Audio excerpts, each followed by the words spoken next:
I could sit back all day and watch a 3D printer in action. Doesn't that look sweet? Even under high speed, you can see the different movements of this 3D printer. Of course, here's the final product. Not necessarily a usable cup, but it's still neat to see the process. Welcome back to another Jeff Reviews for you. And as you saw, we are looking at a pretty sweet 3D printer. This is called the Entina 2S. You know what though? Enough talk. Let's get right into this review. We have a couple different colors available, and there are of course different prices. If you've been looking for a 3D printer for your kid, this is actually a pretty decent model, and guess what? Its biggest competitor is called the toybox, and this is half the price. Initial unboxing, you want to make sure you take out there's foam here, plus there's tape wrapped all the way around the axis in there, so you want to make sure you get all that stuff out before you turn this on.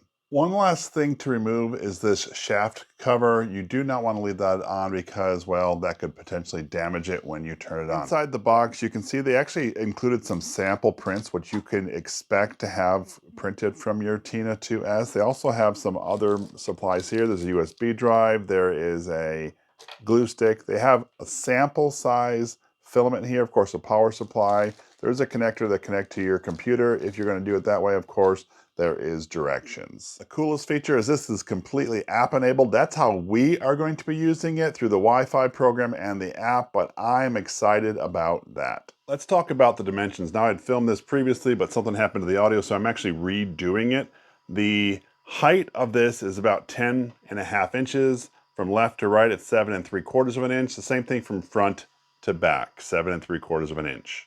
Because this is a smaller 3D printer, the build plate itself is on the smaller side. It's 4 1/4 of an inch across, and from front to back, it's just over 4.5 inches. The port right here is on the side where you're going to connect your power plug. I did think this is interesting. The actual switch to the unit is on the plug itself. So when you plug it in and you want to turn it on and off, the switch is actually on the wire to the plug. Let's flick the switch. We can see our screen light up on the top, and there's the name. Of course, look at this. I didn't know that blue was going to go around. That's cool.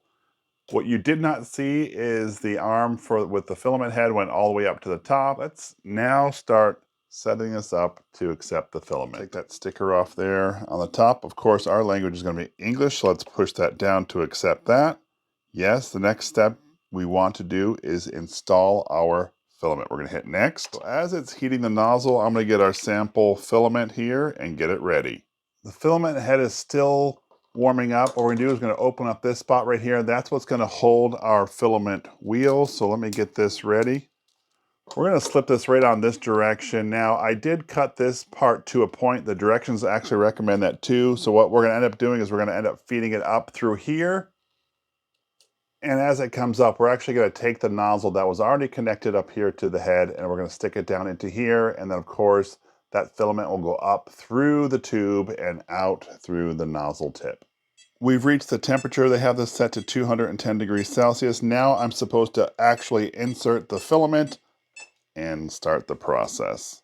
This is pretty simple. There's a hole down here. We're also going to pull this plunger up here, the spring, and let that go up. We want to make sure that comes out through here out the top. We've got our tube ready. We're just going to feed this all the way through. Before we officially get started, let's push this tube down in here. Now it's nice and tight. So let's hit this button.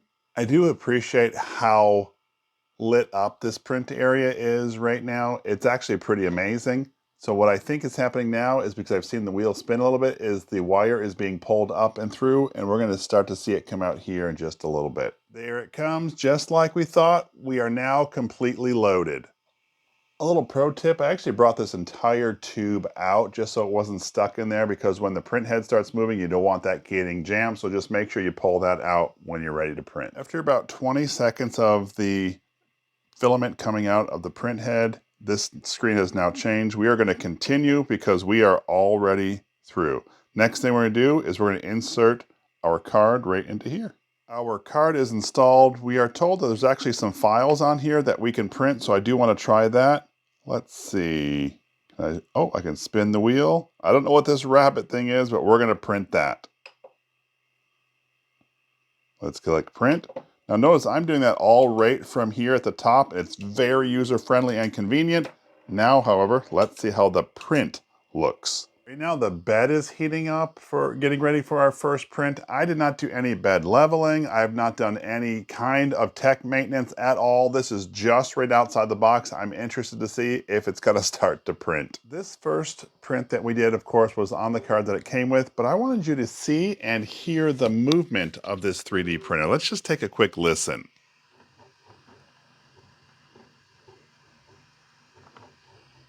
No, I'm not tricking you. That is actually the sound of this 3D printer. You do notice that the Z-axis moves back and forth. The X-axis will go left to right. And of course, you do have upward motion on the Y-axis when the print starts getting taller. But this is a very smooth printing 3D printer.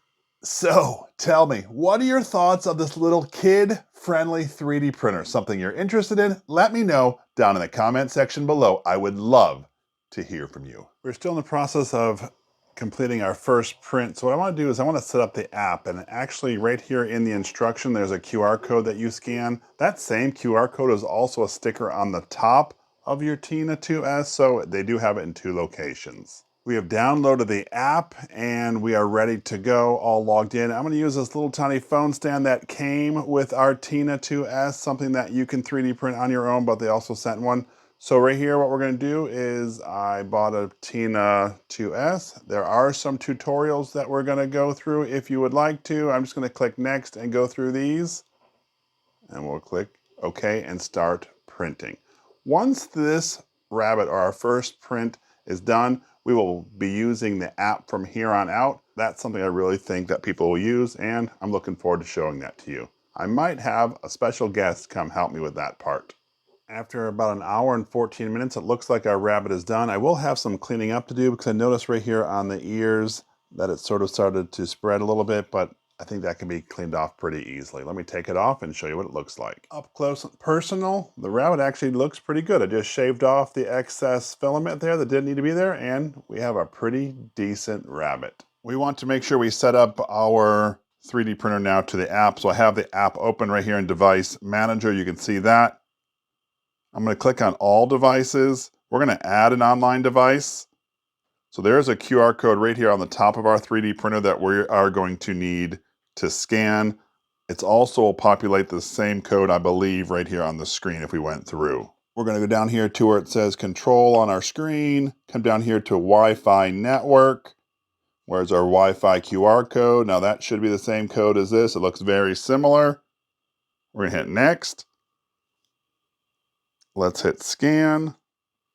Let's see. Oh, and it popped it up right away. That was pretty cool. Let's hit submit. Now our printer is online and ready to go. Now that we've connected our device to our 3D printer, we also want to make sure we access the home Wi-Fi. Now this does use a Wi-Fi connection to communicate between the printer and your phone, but you have to be connected. So let's configure our Wi-Fi. You can see there are 1 of 2 different ways. We can either scan it, which is what I'm going to do, or you can search using the Bluetooth. If you weren't successful using the QR code, you can also use the Bluetooth. I've tried it both ways and I was able to connect. Once you see that you're connected, it'll say Wi-Fi network has been successful. Now that the app is up and running, let's see what we can print. Ooh, maybe this folding knife? It looks like there's a few different files we have to print. I can do that. We just sent the file to the printer. Right now the bed is heating up. It takes a little time to download, just be patient. I changed the filament a few times. Check out this cool knife. Of course, if we want to remove the filament, we're going to go into the same menu, go down to Prepare, Unload Filament. Now, of course, it's going to heat up again. We were already there pretty close at least, so now it's going to start to heat back up again. Once it reaches a temperature, it'll sort of just push it out of the print head, and then you just manually wind it down. The LCD screen had said wait for filament to unload, but now that's gone off. So what I'm going to do is I'm actually going to pull up on this little trigger and just start pulling my filament back out because it's already disconnected from the print head. We just want to get it out of the machine. Now we can put this all together, save it for the next time we print. In this video, we are taking a look at a 3D printer that was meant for kids called the Tina 2S. So what did I think of it? First things first, let's talk about that price point. I saw it retail anywhere between $160 and $180, and in my opinion, that's a pretty good deal.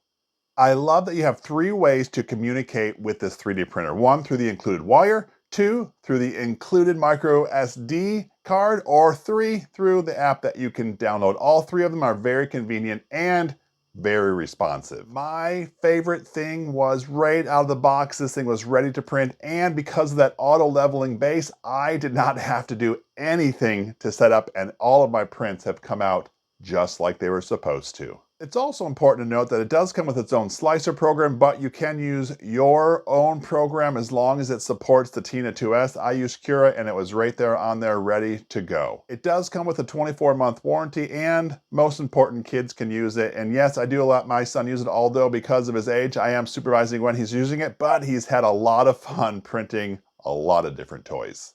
If this is something that interests you, I will have a link down in the description. This is Jeff with Jeff Reviews for You.